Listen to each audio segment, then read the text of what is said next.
പണ്ടുകാലത്ത് മലബാർ മേഖലയിൽ ജീവിച്ചിരുന്ന ഒരു സ്ത്രീയായിരുന്നു പാടിക്കുട്ടിയമ്മ.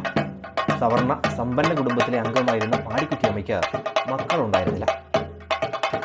അങ്ങനെ പ്രാർത്ഥനയും വഴിപാടുകളും ഒക്കെയായി പാടിക്കുട്ടിയമ്മയും ഭർത്താവും അവിടെ ജീവിക്കുകയാണ്. എന്നാൽ ഒരു ദിവസം കുളി കഴിഞ്ഞ് മടങ്ങി വരുന്ന വഴിയിൽ അതിനടുത്തുള്ള ഒരു കുട്ടിക്കാട്ടിൽ നിന്ന് ഒരു കുഞ്ഞ് കരയുന്നതിൻ്റെ ശബ്ദം പാടിക്കുട്ടിയമ്മ കേൾക്കുകയുണ്ടായത്. ഇത് കേട്ട പാടിക്കുട്ടിയമ്മ അവിടെ എത്തുകയും അവിടെ ഒരു ആൺകുട്ടിയെ കാണുകയുമുണ്ടായി. ആ കുഞ്ഞിനെ എടുത്ത പാടിക്കുട്ടിയമ്മ തിരിച്ച് വീട്ടിലേക്ക് വന്നു. കുഞ്ഞിനെ കണ്ട ഭർത്താവിനും അങ്ങേയറ്റം സന്തോഷമായത്രേ. അങ്ങനെ ആ കുഞ്ഞ് ആ കുടുംബത്തിലെ ഒരു അംഗമായി മാറി തുടങ്ങി. ആ കുഞ്ഞിനെ അവരെല്ലാം തന്നെ ലാളിച്ച് വളർത്തുകയും ചെയ്തു. അങ്ങനെ കാലങ്ങൾ കടന്നുപോയി. ആ കുഞ്ഞ് വളർന്നു വലുതായി. അവന് മികച്ച വിദ്യാഭ്യാസം നൽകിക്കൊണ്ട് ഉയരങ്ങളിൽ എത്തിക്കണമെന്നതായിരുന്നു രക്ഷിതാക്കളുടെ ആഗ്രഹം. എന്നാൽ വളർന്നു വന്നതിനനുസരിച്ച് വീട്ടിൽ യാതൊരുവിധ അനുസരണയോ മറ്റു ചട്ടക്കൂടുകളോ ഒന്നുമില്ലാതെയാണ് ആ പയ്യൻ ജീവിച്ചു വളരുന്നത്. ആ കാലത്ത് ആ മകൻ വീട്ടുകാരുടെ നിർദ്ദേശങ്ങളൊന്നും അനുസരിക്കാതെ നാട്ടുകാർക്കൊപ്പം കളിച്ചു നടക്കുന്നു. താണജാതിക്കാരെന്ന് ചിലർ അന്ന് വിധിയെഴുതിയവരുടെ കൂടെയായിരുന്നു അവൻ എന്നും കളിച്ച് ചിരിച്ച് ആസ്വദിച്ചിരുന്നത്. അങ്ങനെ ഒരു ദിവസം രാത്രിയായിട്ടും ഈ മകൻ വീട്ടിലെത്തിയില്ല.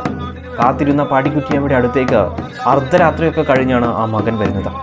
കാലിടറുന്ന അവസ്ഥയിൽ ആ മകനെ അങ്ങേയറ്റം മദ്യം നാറുന്നുണ്ടായിരുന്നു. അച്ഛൻ അവനോട് വീട്ടിൽ നിന്ന് ഇറങ്ങിപ്പോവാൻ പോലും ആവശ്യപ്പെട്ടു. പാടിക്കുട്ടിയമ്മ കരയാനും ആരംഭിച്ചു.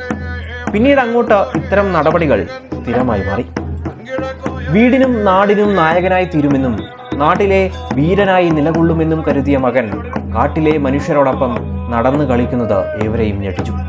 പുഴയിൽ നിന്ന് മീൻ പിടിച്ച് ചുട്ടുതിന്നും മദ്യപാനവും ഒക്കെയായി ആ മകൻ ജീവിക്കുകയാണ്. കാട്ടിലെ മനുഷ്യരെ പോലെ തന്നെ അവൻ്റെ ആയുധം അമ്പും വില്ലുമായി. അങ്ങനെ ഒരു ദിവസം രാവിലെ ആയിട്ടും ആ മകൻ്റെ വാതിൽ തുറന്നില്ലത്രേ. പാടിക്കുട്ടിയമ്മയും ഭർത്താവും പലകുറി തട്ടിയിട്ടും ആ വാതിൽ തുറന്നതുമില്ല. അങ്ങനെ ഇവർ കാത്തിരിക്കുന്ന സമയത്ത് പെട്ടെന്ന് ആ വാതിൽ തുറക്കുന്ന ശബ്ദം കേൾക്കുകയും ഇവർ അങ്ങോട്ട് കടന്നു ചെല്ലുകയും ചെയ്തു. മുറിയിലേക്ക് നോക്കിയ ഇരുവരും ഞെട്ടുകയാണ് ഉണ്ടായത്. കാരണം അവിടെ മകനുണ്ടായിരുന്നില്ല. പകരമൊരു തേജോരൂപം. കയ്യിൽ മിന്നിത്തിളങ്ങിയിരുന്ന വില്ലോടെയും തലയിലെ കിരീടവും കയ്യിലും കാലിലും വളകളുമായും വലത്തെ കയ്യിൽ ശരവുമായി സകല പ്രൗഢിയോടും ആ തേജോരൂപം അവിടെ നിന്നത്രേ. ഞെട്ടിത്തരിച്ച അച്ഛനെയും അമ്മയെയും സമാധാനിപ്പിച്ചുകൊണ്ട് ആ മകൻ അവിടെ നിന്നും പോവുകയാണെന്ന് അവരെ അറിയിച്ചു. പോയാലും താൻ എന്നും നിങ്ങളുടെ മകനായി അറിയപ്പെടുമെന്നാണ് ആ മകൻ പറഞ്ഞത്. അങ്ങനെ അനുഗ്രഹം തേടിക്കൊണ്ട് അച്ഛനെയും അമ്മയെയും തൊഴുത് ആ മകൻ അവരുടെ കാഴ്ചകളിൽ നിന്നും മറഞ്ഞു.